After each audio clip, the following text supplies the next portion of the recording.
And we're live. Oops, wrong screen.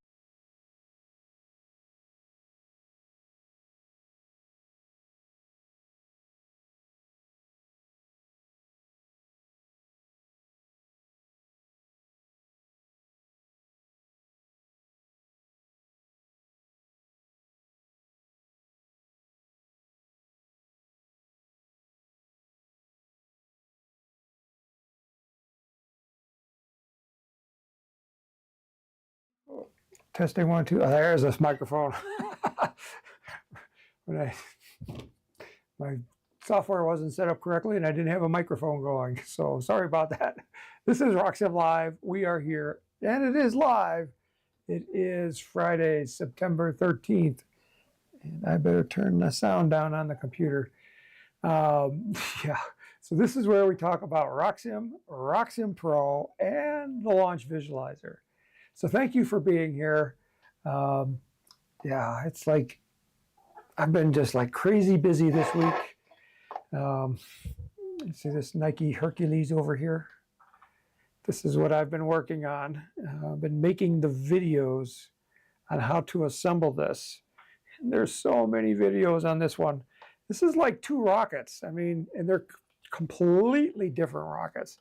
We have a bottom stage that is a 4-engine cluster, and that's hard.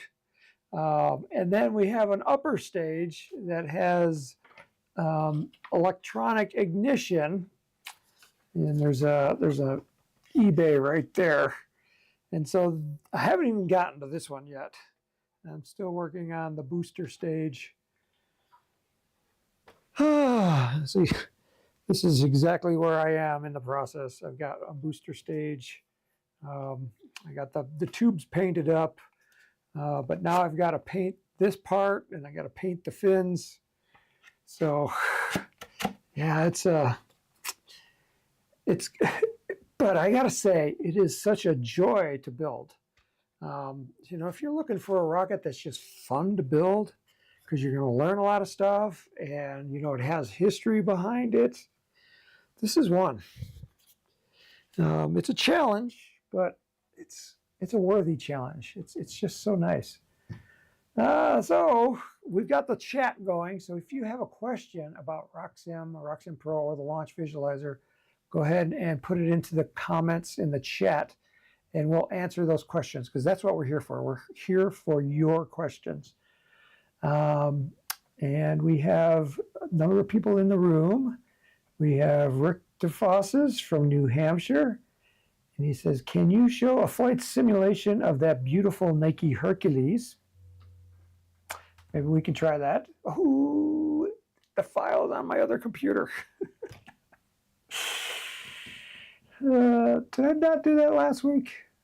I can't remember. Chuck Garn says, hi, Tim, checking in from Pittsburgh. Well, welcome, Chuck. That's not a name that we've seen here very often. David Hayes is from Michigan. He says, hello. And Terry Wheelock says, blah, blah, blah. It's just an awesome rocket. It is an awesome rocket. Okay, so if you are brand new to us, let me share my screen. Go to the other one. Make sure my microphone's on. I got two microphones going here, so I'll turn one of them off. I think that's working. Okay, so this is the Apogee website. ApogeeRockets.com is where you go. And we have this scrolling carousel right here. And it flips through RockSim Visualizer. I'm sorry. Oh, it's going to be one of those days where I'm super tired. Yeah, I had a really good sleep last night too. But we had pizza lunch today here at the office because it's just been a good week. And then it was on top of that, it's Brendan's birthday, so you can call up on the phone and say happy birthday, Brendan. And anyway, so we had pizza to celebrate all that, and I think I ate too much, and now I got pizza comatose. So here's the RockSim 11, and that's the version that we're on right now. So if you click on that, it will take you where you can order RockSim 11. The price is $50, and this is we lowered the price because we wanted to get more people to use it. We understand that there's other software out there, and we're not operating in a vacuum, and you have choices. But RockSim is so much better than everything else. But we did lower the price to try to make sure that you have the opportunity to check it out. There's also a free 30-day demo version. So if you scroll down on this page, you can download that free 30-day trial. The only thing you give up is an email address, but we don't spam. We will send some tips. I think there's 11 tips. So you'll get 11 emails over the course of like 3 weeks. Just, kind of guiding you through it if you've never done it before. That's kind of like on an autoresponder. But after that, you're no longer on the RockSim list. You can join also our free newsletter list, and the newsletter is totally awesome. Let's see, how did you get to the newsletter? If you go to the home page and you go back to that scrolling carousel, come on. Why is my internet being so slow all of a sudden? There it is. So right here, sign up for the newsletter. And my connection was disrupted. There it is. So the newsletter, we produce a newsletter and a video every other week. So this week was a newsletter. So next week will be a video. And I've already filmed that one, and we're editing it right now. And that one's about how to prevent or how to lessen the chances of having your shock cord break. So be sure to subscribe. When you subscribe, you also get 50 free plans. And there's a lot in here because when we design a plan and we make it like a kit, where it has instructions and it has a RockSim file and it has decals maybe, and it has a dimensions drawing, and all of that are in these books. They're PDF, but when you print them out, they're thick. I think the volume 2 is like 120 pages, and there's only 25 rocket plans in there, so each plan is like 4 or 5 pages. So you get a lot of information there. So to subscribe to that, just subscribe right here, and you'll be on our weekly email list. Definitely for free. There's really no downside. If you enjoyed the content, every week there's either a video or a newsletter, and it's got a lot of stuff in it. Like I said, this past week, what was my article about? The newsletter that just came out. So if you go to How To and Guides, come down here to PicoFlight newsletter. And in this newsletter, if you click on it, it's debugging RockSim files. Well, there's a good topic right there. So it's just like a magazine. You print it out. It has articles in it. The feature article in this newsletter was debugging RockSim design files. So if you have a design that doesn't launch, what do? Don't panic. They're typically easy to fix. And if you have RockSim version 11, which is the current version, it has not so many issues. So just if you have a design that doesn't open in a previous version, open it in version 11, and it should run much better. So that's RockSim. What else can I tell you about? Let's go back a page. Let's go back to the home page. So on the home page, if you scroll down a little bit more, you'll get to this free RockSim training every week. That's what we're doing right now, RockSim Live training. If you click on my image there, it takes you to the archives, which is a little bit out of date. We're like almost 2 months out of date, a month and a half. We're on episode number 178 right now. So 3 episodes are missing, 2 episodes are missing. So this is what we talked about in previous episodes. Okay, so I better look at the questions. So Rick wants a Nike Hercules launch. Chuck Carnes says he's from Pittsburgh. Reggie Morrow, he says he is from Iowa, not Hawaii. The question, how can I override total mass for a rocket I am building? The RockSim weight is not accurate. Okay, that's a good question.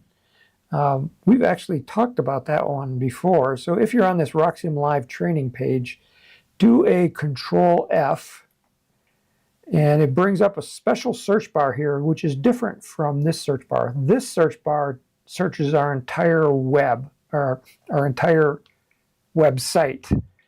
The search bar up here only searches this page. So you can type in the word override, and you come down here to episode number 165, where we talked about using mass override. We've talked about it 12 times, and you can just click through them and see using mass override on a rocket. So if you want to skip ahead and look at those, you can do that. Otherwise, I'll talk about them.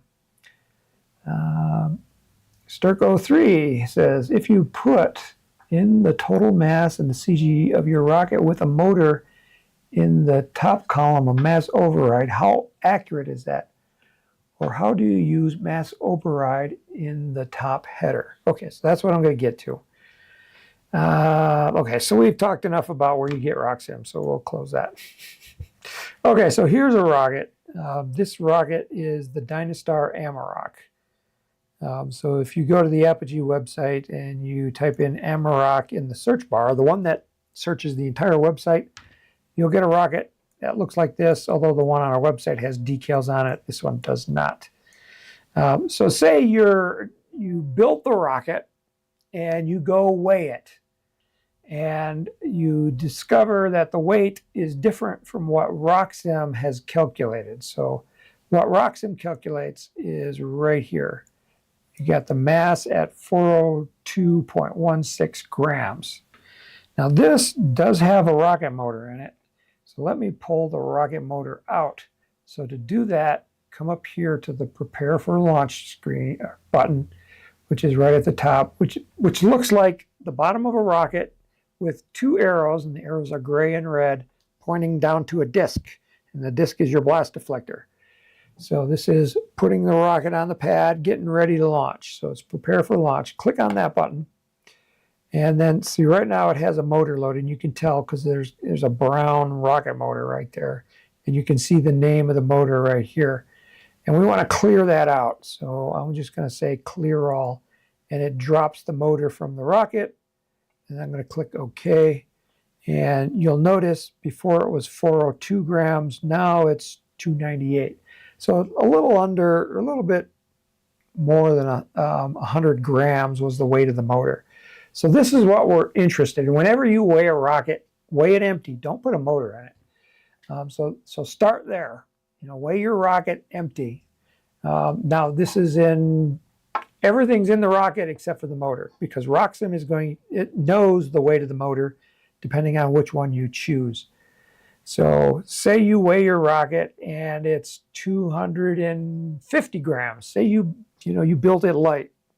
You didn't paint it or anything, so it's pretty lightweight. So it's 250 grams. And I just realized that I'm in RockSim Pro. But so here's the mass override, but it's pretty similar. So the mass override is the tab, and I think this is the one that Sturko3 was talking about.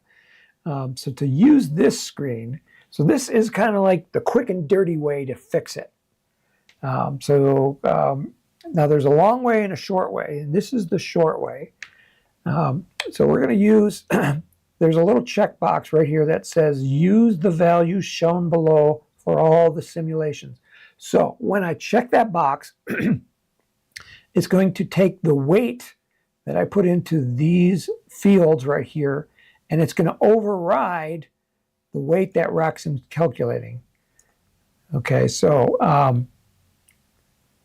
it says mass override will only calculate correctly if the center of gravity data has also been entered. So we have a mass, and then over here on this side is the center of gravity. So you have to know where the rocket balances, because RockSim needs to figure out what the moment of inertia is. So how fast the rocket's going to turn when it's hit by some kind of gust of wind or some other force. So you need to know where that center of gravity is, where that mass is concentrated. Right now, the mass is right here. It's concentrated. It's spread throughout the entire rocket. But we as engineers, we want to simplify things. So we, instead of having the mass spread evenly, we're just going to move it all into one point. And that's the balance point of the rocket. And that balance point is at 20.4882 inches from the tip of the nose cone. So 20.4882 inches is that location right there. So now when you weigh your rocket empty, balance it on your finger and measure where that center of gravity is. So I don't have a rocket here to measure, but let's say it's at 21 inches. So I would put 21 for the location of the center of gravity, and this is for the sustainer. The sustainer is the topmost part of the rocket. So this is not a multi-stage rocket. So we're going to ignore everything that says booster on it. So here's second booster, first booster, sustainer and booster, sustainer plus two boosters, second booster alone, first booster alone. Okay, so we're going to ignore all those, and the only ones we're looking at are sustainer and sustainer. So the mass data. So before we said we got it down to 250 grams. So I want to type in on my keyboard 250 grams, and it's at 21 inches instead of 20.4. But I got to check this box. And so when I do that, I click it, and you notice that something changed down here. One, the mass changed, and then also we got a message that says user specified. So if you ever see user specified, that tells you that you've got this mass override turned on. And if you don't want to turn it on, uncheck it. So unchecked, it goes away. Checking it turns it back on. All right, so now basically we're ready to run a simulation. So we're going to load our motor. So we'll go back to prepare for launch, choose an engine, and right now we're showing only the engines that match the motor mount diameter, and our motor mount is 29 millimeters in diameter, so it's only showing the 29 millimeter motors here. So let's say I chose Aerotech F27, select my delay. The available delays are 4 and 8. I don't know which one to use, so I'll select 8. My rule of thumb is always pick the longest delay, because you can always back it down lower. It's always harder to make the delay longer. So start with the longest delay and then see what it does. And then we'll click OK. So now we have an Aerotech F27-8 loaded into the motor. Now we'll go to the flight events, and we want to deploy our parachute at maximum ejection delay. This is the starting state. So our rocket is on a launch guide length of 60 inches. So this is our launch rod. It's 60 inches long, or 5 feet long. This is a fairly big rocket, so we want a longer launch rod. It's 1.875 inches from degrees from vertical. So imagine it's, tilted 1.875 degrees. And on top of that, in RockSim Pro, you can also specify an azimuth angle. Now, the azimuth angle, if you're unfamiliar, is like a compass. So north is 0 degrees. East, so going around the compass, is 90 degrees, because east is 90 degrees from north. South is 180 degrees. And if the rocket was pointed to the west, that would be 270 degrees. So right now we're at 57.5. So imagine this wheel right here is a compass, where north is up, south is down, east is to the right, west is to the left. So you can see we're kind of pointed to the east-northeast. All right, so that's kind of the lay of the land. You can ignore this. Look at this. Starting velocity at 10 miles an hour. Let's say that's 0. The rocket's going to take off at 0 speed. And it doesn't have any roll rate. So it's static on the pad, and it's just going to take off. Under simulation controls, just leave that alone. Launch conditions. So this is our wind. No, not our wind. This is our location. In RockSim Pro, we're allowed to specify a location on the Earth. And this particular launch site, I can tell by the numbers, and you don't know this, but I do, at 5,394 feet above sea level is our launch location. So that's here in Colorado. And specifically, the latitude and the longitude coordinates is Pueblo, Colorado. The launch site is SCORE, which is the club. And so this is the latitude and longitude of the exact launch location. So on that field, we're pointed a little bit north of east, and we're only tilted just a couple of degrees, I think. And so for our wind, we're showing a wind from the 120 degree direction. So remember, 90 degrees is east, 180 degrees is south. So 120 degrees is like 30 degrees south of straight east. Okay, and we have a 5-mile-an-hour wind at 0 feet above sea level, and we have a 5-mile-an-hour wind at 40,000 feet above sea level. So essentially, we just have a crosswind coming out of the east-southeast at 5 miles an hour. Okay, so yeah, that's our weather conditions, and then we'll go ahead and do a launch. And it did the launch, it got the results, and I can kind of sneak peek back here. It got to an altitude of 1,200 feet. And then this right here is what we call the launch visualizer. Now this is the one that's built into RockSim Pro. There's also a launch visualizer on the internet, and that's called the launch, that's at rocksim.com. So anybody can use it. It's free to use, although it's kind of like a freemium, where if you want to do the cool stuff, you got to pay a little bit of money. But it's $3 a month. I mean, $3 is not going to break you. So what we're looking at here on this screen is a Google Earth map of the launch site. Typically, launch sites are kind of barren of trees, so they don't look very pretty. Down here in the corner, we have the compass. So if I put the black arrow pointed straight up, we can kind of get a lay of the land. So north is off this direction, south is this direction, east is over here, and west is this way. Remember, we tilted our launch pad, I think to... I forget what direction it was. I thought it was to the east-northeast, so going this way, and we have a wind from the south-southeast blowing this way, so coming out of the corner, going this, and somewhere like right in here, and you'll see it as you zoom in, is the launch pad. So I'm going to click the plus button. So this little red dot right here is our launch pad, where our rocket is. And this is 3-dimensional, so I can pan and tilt. So now I'm kind of looking at like a horizon view. The rocket is sitting there on the pad. Let me zoom in. And you can move it around. Trying to move it towards the front here so we can see it a little better. This view down here in the corner is called the mini view. And that's just a close-up view of the rocket, because you can have 2 views at the same time. And so right now, you can get this big screen right here, shows you the entire trajectory. This one just focuses on the rocket.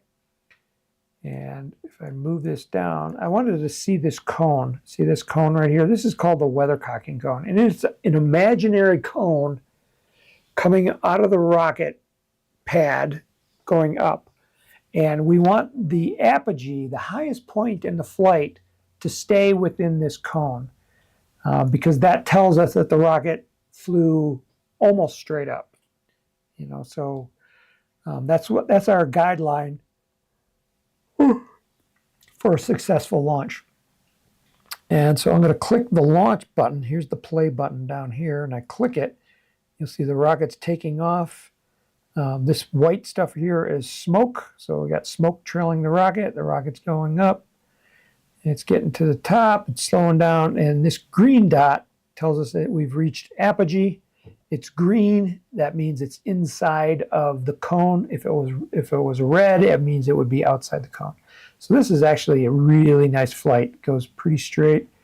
You can see our total altitude right here. Right now, the rocket is dropping under parachute. And if I take the time slider bar, I can slide it till it goes all the way down to the ground. So what this is showing us is it's kind of like a curtain of where the rocket was down to the ground. So our liftoff point was right there. When we took off, we kind of, let me tilt this a little bit this way. So we aimed to the east-southeast, and that's the direction it went. And then it went that direction until the apogee point when the parachute came out. Once the parachute comes out, now you're at the mercy of the wind. So our wind is pushing it in this direction here, which is a really bad direction because out here in the distance, this right here where my cursor is, that's a canyon. And right now this canyon doesn't look very deep, but I guarantee you it's like 40 feet deep. If your rocket goes in there, it's a hike in and a hike out. But I don't think it quite made it to the edge of the canyon rim. So it made it this far. But it still landed in this group of trees right here. So other than that, I could say that's an okay flight.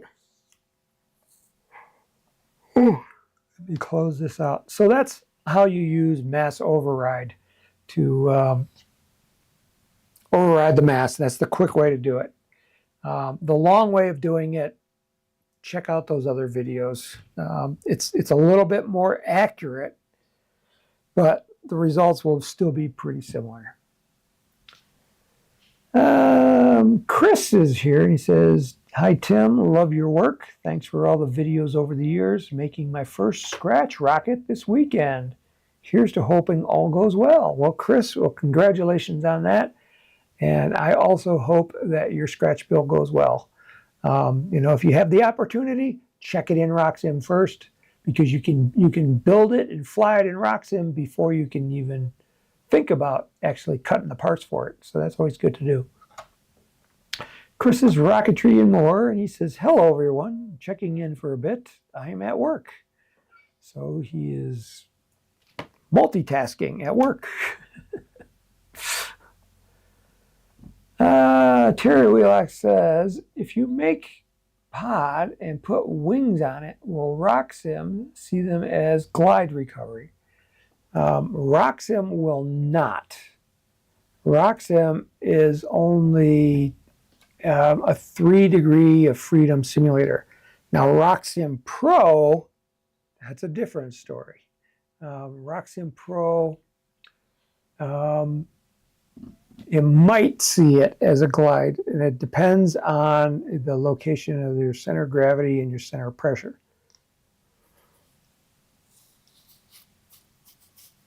I'm just trying to think if I can find a glider that we've already have in our system. So I hit open. Let me go to designs. Let me go to Apogee components. And let's see if I see any gliders in here. Mini Condor Boost Glider. Open that. Do you want to save my designs? No. Okay, so here is a rocket. This is a boost glider. And this one is, you can see we've got a pop pod up here and a glider back here. And this pod is designed to fall off, but I am not sure if it was designed as what it was designed at. So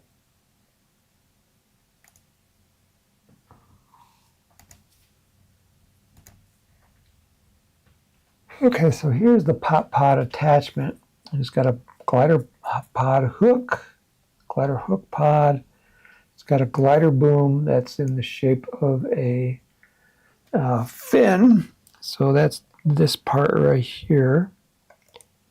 We have a glider attachment point there. A starboard wing and a port side wing. And we have a horizontal tail. And we'll probably have a vertical tail. Okay, so we have a glider. Let's see, let me open up the pod, see if the pod can be ejected during simulation. Then yes, it can. So let's see what happens. So cancel out of that. Let's load a rocket motor. So go to prepare for launch.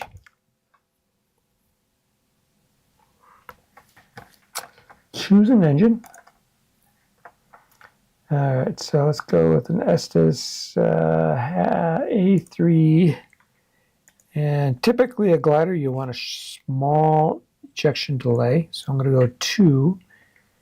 Engine overhang, we'll leave it at 3/8 of an inch.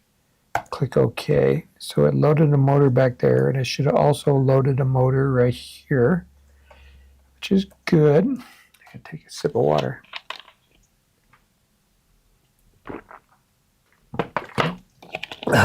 Storko3 says, thanks, Tim, for the explanation. You're welcome. And Art Applewhite is from Texas. So hello, Art. Okay, so we got a A3-2T motor loaded. Flight events, staging. This is not set up as a stage. We have a streamer in this rocket. And we want the streamer to deploy at max ejection delay. Let's see if we can find the maximum ejection delay. Right there. Starting state, again, still 60 inches. Let's make that dial that back to 36. Launch guide from vertical. We'll go straight up. And it is fixed to the Earth. We'll leave it at that. Simulation controls, just leave that alone. Launch conditions, we're still launching from that Pueblo launch site. And we still have this 5-mile-an-hour wind out of the southwest. All right, so I clicked OK. Let's go back there and click flight profile and see what happens.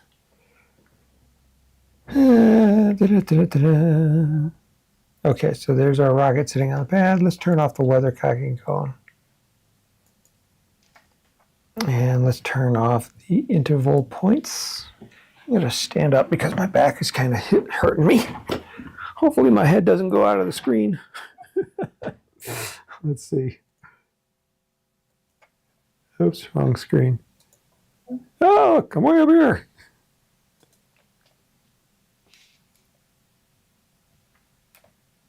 Nope, not that screen. I want that one. Nope, not that button. Nope, not that button. Nope, not that button. There we go, that button. Nope, not that button. There we go. Let me move this down out of the corner. So, standing up. All right, so here I am. All right, so where are we at? This is not a multi-stage. Flame and smoke. We'll leave it on. Let's launch it. And there is the simulation. We're still in Pueblo. Let's make the screen bigger. And it's only going to be in the air 16 seconds, so I'm not thinking that it's gliding. So the rocket takes off and does the pop pod fall off? No. Did not fall off. So it's coming down under streamer right there. And if I zoom out a little bit, oops, I lost the rocket. So that's the trajectory.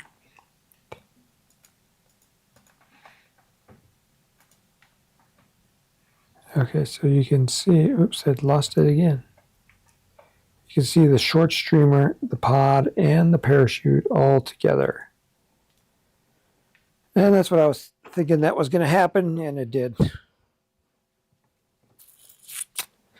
All right. But let me just double check to make sure that that one's on the Apogee website.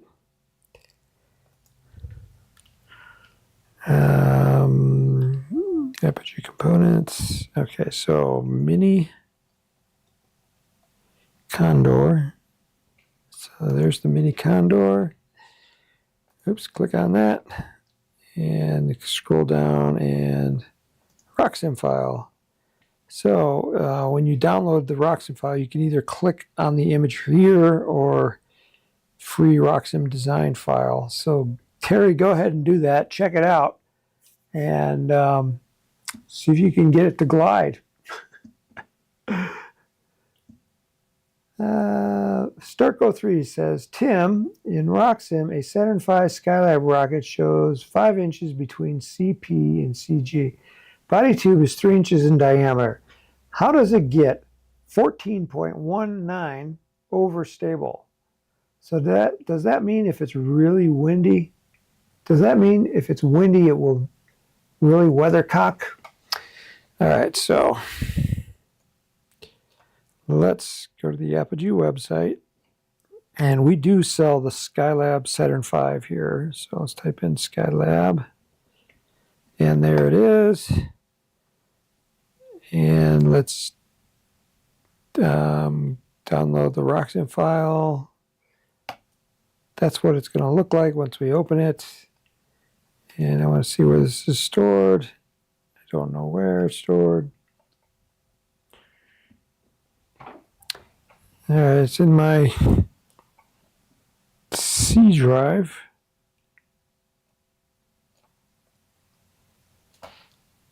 I want to have that open, and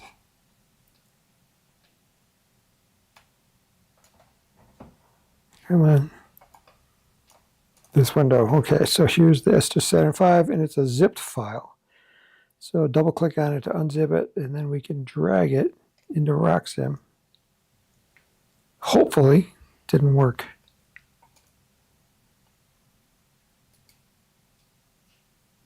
Where's this stored? Properties. Location, archive root directory on C drive. Okay, so if I go file open and go to C drive, see, I'm not seeing it.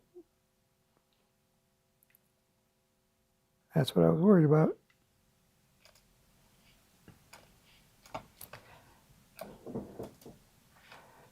Okay, so file location, downloads, Estes Saturn V. Users, download, okay. Users, TVM. Do we have downloads? Downloads. There it is. Let me go back and just make sure that it's unzipped. Extract all. There we go. So right now, if I extract the file, let's put it on the desktop. So I'm going to select the desktop. That way I know where it is. And then extract. Okay, so now it's showing me my desktop, and there's the Estes Saturn V. So now if I go to RockSim, and if I go to the desktop, there it is, Estes Saturn V Skylab, open. Save your changes? No. Okay. So right now it is showing a CG at 18.7 inches, and a CP at 29, with a margin of 30.52. Okay, so we're both getting pretty big numbers, and if so, our margin is the distance that these are apart divided by a diameter. So now what diameter are we dividing by? So most of the time, it's divided by the diameter at the base of the nose cone. So where's our nose cone on this? So if we zoom in here, here's what we think is the nose cone. So if I go back, let me go back to the Apogee website. Where is that? Where's my dog? There it is. And if I here on the Apogee web on the page, and if you look at the nose cone, I'm trying to find a picture of the nose cone. There's the nose cone. The nose cone that comes with the kit is a plastic blow molded nose cone, and it's all one piece. But if we go to RockSim and we go to the parts and we go to the nose cone, and if I click on that, it shows you my nose cone, what it thinks is the nose cone. And at this nose cone, if I open that nose cone up, you can see it's pretty small. It's not what Estes has is the length of the nose cone. So our nose cone has a length of 0.09 inches. So it's not even a tenth of an inch. So it's really short. It has a diameter of 0.36 inches. So that is the diameter it's using to calculate the margin. So it's this distance here. So it's 29 point, let me see if I can find a calculator. 29.8567 minus this number here, 18.8709. 18.8709 equals, so the distance they are apart is 10.98 inches. So now we're going to divide that to get the static margin. So we're going to divide that by the that base diameter of 0.36 inches. So divided by 0.36 equals 30.516. So it rounded it up to 30.52. So that's how we get such a weird odd number here for the static margin. So what I advise for people is take a look at the drawing. Look at where the center of gravity is and the center of pressure, and then say, okay, here is like the maximum diameter of the rocket. Is this distance that these are apart smaller than this? Or, I mean, is it larger than this diameter right here? And hopefully your eyeball can tell it apart that, yeah, this is like probably twice the distance apart. So now if you want to change it in RockSim, here's what you would do. So I'm going to cancel out of this. And then I'm going to go here to the Rocket Design Attributes tab. Click on that. And you see the static margin reference right here. So right now it's the nose cone base diameter. And we can change that because this is a drop-down menu. We can change it to the maximum frontal diameter so that the maximum diameter on that rocket is the big tube, or we can just arbitrarily make up any diameter we want. So we could say, what's this diameter here, you know, at the base of the nose cone. You can use the measure tool right here, and you can click here and then click here, and that tells me that these are 2.61 inches. So I could use, you know, I can specify this to use a reference diameter, and the reference diameter I would type in here 2.61 1 inches. And then if I hit tab, and if I scroll out, now my margin is 4.21 inches because it just recalculated based on that. Now if I change it to the maximum frontal diameter, if I change it here, and then it's going to use this diameter here, which I think is probably 4 inches. So let's measure it. So let's go from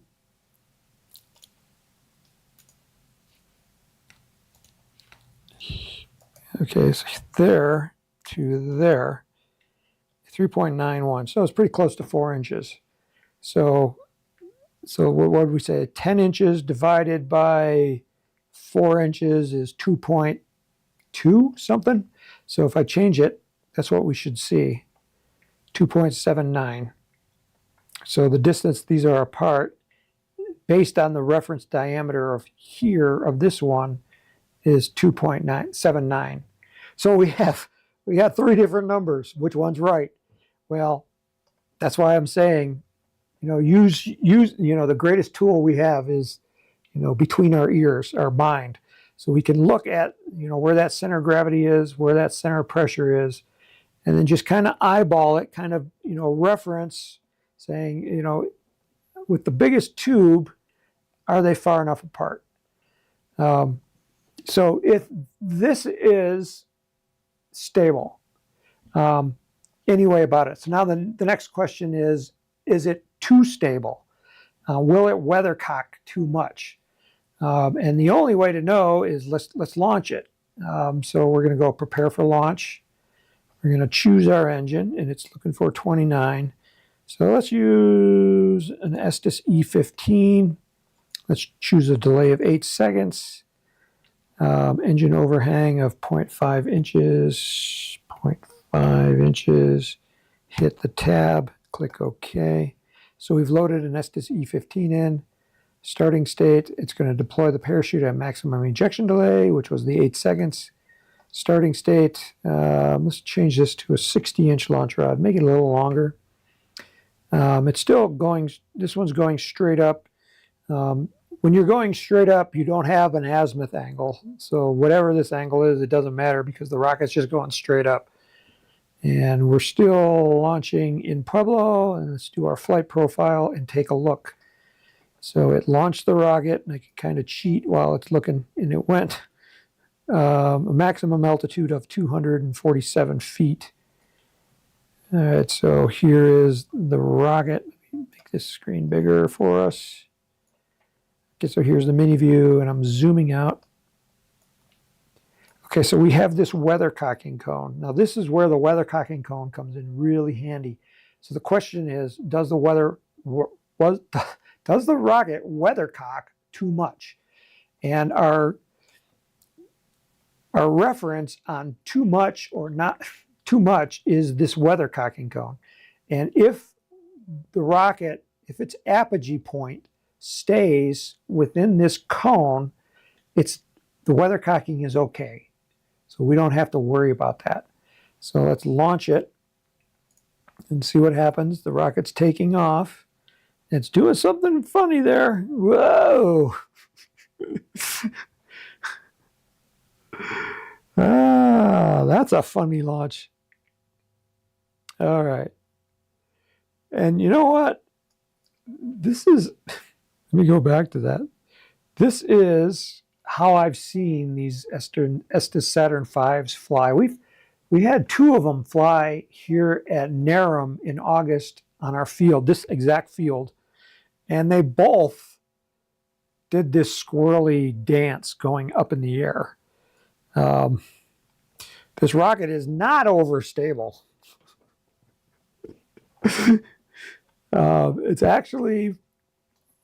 It's marginally stable. So let's take a closer look at this launch as it takes off. Now let's start it over. So I'm going to kind of go slow. So let me turn off the smoke so you can see our rocket. So go up here to the settings, come to flame and smoke, and I'm going to turn off the smoke, both on thrust smoke and the tracking smoke. And I'm going to turn off the weathercocking cone since we already know it stays within the weathercocking cone. And I'm going to turn off the interval points. The interval points are 1 second apart, so it kind of gives you a reference of time. And click OK. Okay, so at this point, the rocket has left the pad and it's taking off. And at that point, I don't know if you saw it, but its tail kind of slid out from under it. You know, as it was coming off the launch rod, as soon as it cleared the rod, its tail kind of went whoop, kind of got, it slipped on a bunch of loose rocks. But it picked up some speed and it started going straighter. And then at that point, it started doing some really crazy things. It jumped here. You know, it's spinning around. And it's coasting right now. So where does the engine burn out? So let's go back until we see flame. So right here at this point, as soon as the engine burns out, it's kind of like so marginally stable. See, this is a big rocket with just like really, oops, I lost the rocket. You zoom in, find the rocket, click on that little button right there, and then zoom in again. So it's a pretty big rocket, but we have tiny fins. And, you know, this rocket, you know, might be statically stable, but dynamically, not so much. It needs some bigger fins or some more nose weight. I always lean towards make the fins bigger. It just solves so many more problems. So at this point, let me go back to this view. And the rocket is spinning around. Now it's completely unstable.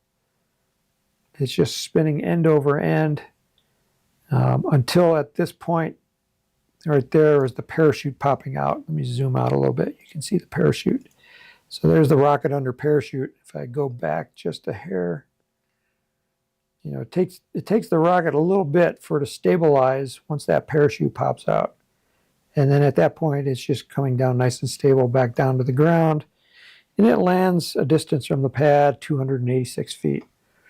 So as you're building this rocket, this was Mark Sturco 3, make sure put all that nose weight in it. My tail does the same, and everyone says to put more weight in the nose, yet RockSim shows it's okay to fly. Yeah, well, we saw here that it's like marginally okay to fly.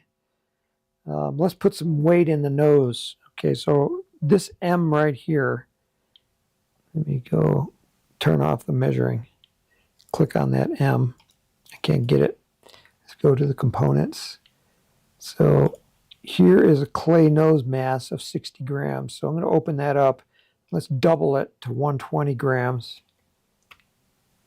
And click OK. So that moved the center of gravity further forward. Let's run that same simulation. We're not going to change anything. Still with an F-15-8. And let's look at the launch profile this time. So I'm going to cheat a little bit again, and I can see my maximum altitude went down like over 50 feet. So the question is, did it come down because the rocket is heavier, or did it come down because the rocket is still unstable? So let me turn off the weathercocking cone again. Let me change the trajectory path. I like to make that green. It's a little easier to see. Turn off the interval points. Flame and smoke, turn those off. And let's launch. So the rocket's taking off. It's still kicking out. Yeah, I think it's better. Let me back off. Let's pause it. Let's zoom out. See what that trajectory path looked like. Yeah, so see this green line coming up here. Let's back up.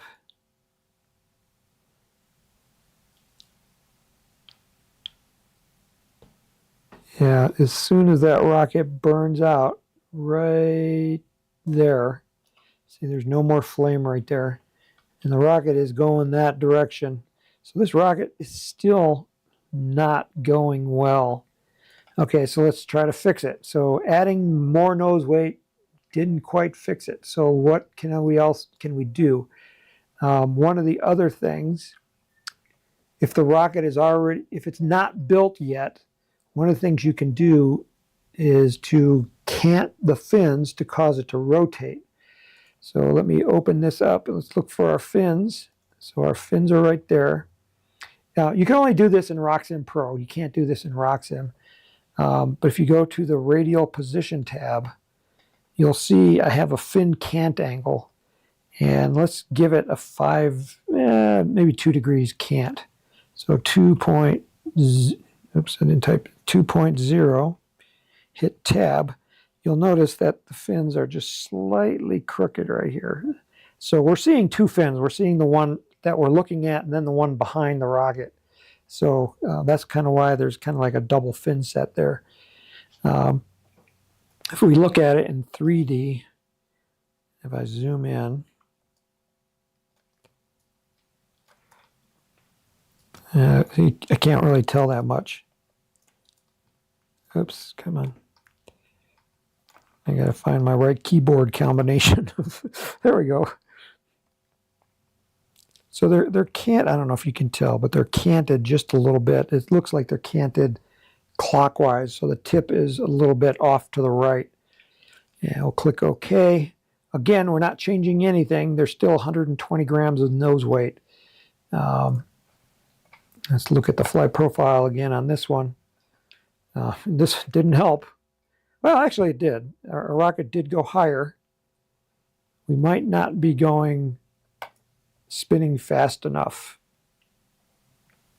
Okay, so now we can actually see the rocket spinning. You can kind of see it spinning there, but it's still not going quite so well. Okay, so this did not work. I got to check our time here. Okay, so what else can we do to fix this? Something really good is to put in a motor that has higher thrust, because the faster you go, the less time the rocket has to make funny changes.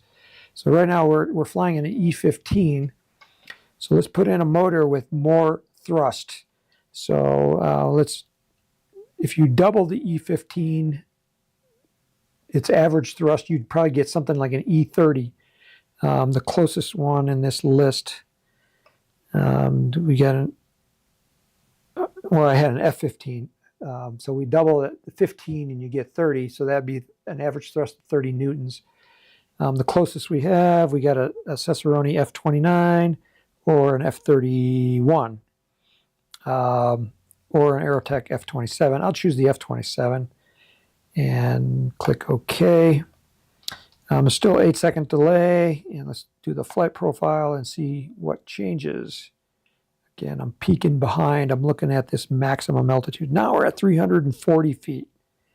So one thing is the F27 has more fuel in the tank than an F15. So it might be going higher from that, or it might be going higher because it's flying straighter. So the rocket's taking off. This does look better. It's still a little wobbly, but it's better. Let's pause it. I want to see what the flight profile looks like. Turn off the flame. And let's turn off the weather cocking cone. Click OK, and then I'm going to zoom out. Okay, so that path looks much straighter. It's still doing a little weird hinky thing up here, but it's better. Remember, so now we've added more nose weight. We've canted the fins 2 degrees, and we put in a bigger motor.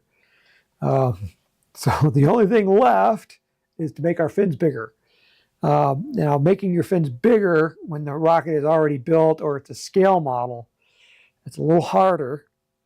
But Estes they do that often is when they have a rocket that's on that hairy edge, they'll make the fins bigger. So let's go to the rocket design components, find the fins again. Let's go look at it in 2D. So here's the fins, and these are custom fins. All right, so let me zoom out a little bit. Okay, so there's the shape of our fins. So if I make this, if I make it, so I made the tip a little bit longer this way and a little bit longer vertically. So it's not a lot of change. Undo that last thing. Where's the undo button? Oh, undo last. Okay. Click OK. And let's launch it one more time.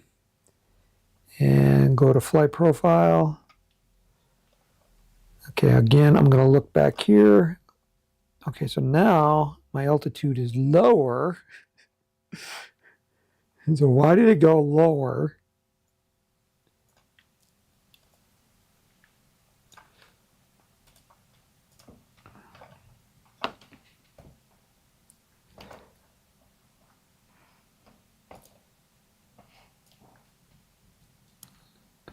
Okay, launch. Rocket's taking off. It's going straighter. Yeah, a little bit of hinkiness still here at the top. But that's a lot straighter. So that I like straighter. I can live with that.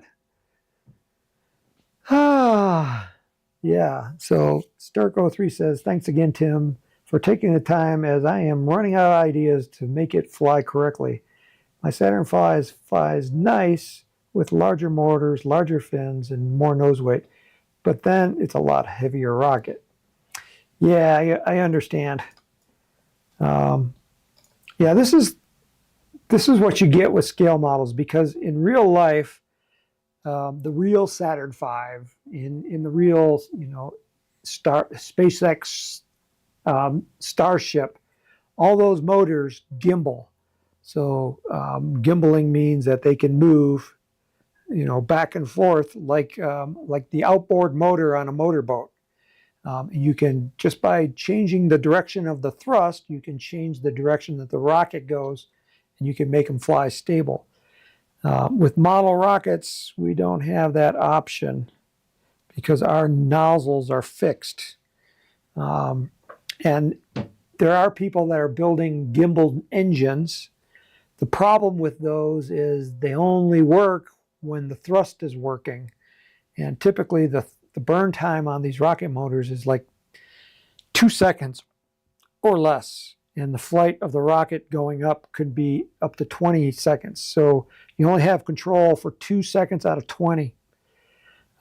So the way to control a model rocket is to control the fins, gimbal the fins, or pivot the fins. And that can be done too. And there's people that are doing it. Troy Armet says, a great discussion. This rocket is on his build pile. Well, good. All right, so I think, let me change views here, because I think we're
Did I lose the front camera? I lost the sound. Hopefully the sound's working. Now, why did that turn itself off? It was working before. Sorry about that. When I switched the camera view, we lost the sound. So what I said when you lost the sound was, what did we talk about today? And we talked about mass override, and we talked about the Skylab and making it fly. We talked about gliders. So there was a lot that was going on. And I just wanted to say thank you for being here today. You mean a lot to me. It means a lot that you stuck it out this whole time. And if you're watching on replay, and if you're not here live, we do these every Friday at 2 p.m. Mountain Standard Time, or Mountain Daylight Time, either or, depending on what time of the year you are. Yeah, 2 p.m. And we go for about an hour. It's a lot of fun. You can ask your questions live. If you have questions and you're not on the live broadcast, go to the Apogee website at apogeerockets.com, and you'll find on every page, you'll say contact form. You can click on that and you can shoot us an email. That goes directly to our customer service, and then if it's a RockSim question, they forward them right to me so that I can answer them here. We will be back again next week. Next weekend is Chili Blaster. So we'll be here Friday, and on Saturday and Sunday is Chili Blaster. That's down in Pueblo. That's our local club's annual big launch. Although this year we also had NARM at our local club. So we had two big launches. And just down the road in Alamosa, about a 3-hour drive, we had the National Sport Launch. So we had a lot going on here in Colorado this summer. And it's been great. It's been a lot of fun. It's been busy. And I'm still working on my Nike Herc. And you kind of, got to see parts and where I am in the build. This is such a fun rocket, but it's a challenge. And we're doing the videos now. And then after that, we have to do the printed instructions. And that's going to take a lot longer than doing the videos. Because you got to get all the drawings just right. And I don't want to tell you how many steps there are. And Terry Wheelock says it's Friday the 13th. So, yeah, so get home early tonight.